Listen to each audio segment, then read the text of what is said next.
台南市两大博物馆第一摆伫百货公司内底举办展览，南科科学馆以史前动物出游区为主题，南营天文馆展出动物星空狂想曲，以动物来结合考古甲天文。那当然，大家会很好奇的是，那星空跟动物怎么会有关联性呢？事实上不瞒各位，关联非常非常的大。那是大家呢可以试着回想一下我们自己的生日星座，你会发现我们的生日星座里面，金牛座啊，或者是所谓的双鱼座啊、摩羯座啊，你会发现这里面其实都是动物的化身。现场摆了一个非常大的星座盘，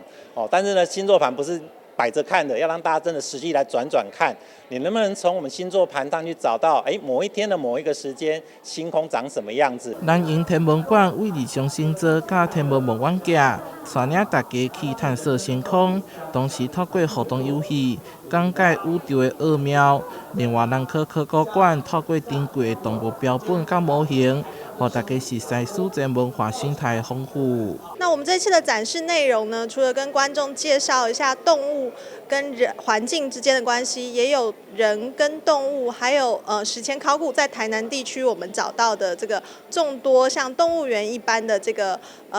多数的动物，让小朋友可以在圣诞节庆的这个期间呢，跟我们史前动物一起出来玩。展期多好拄着圣诞节，台南大碗爸特别打造具有圣诞节氛围的史前动物的造型装置。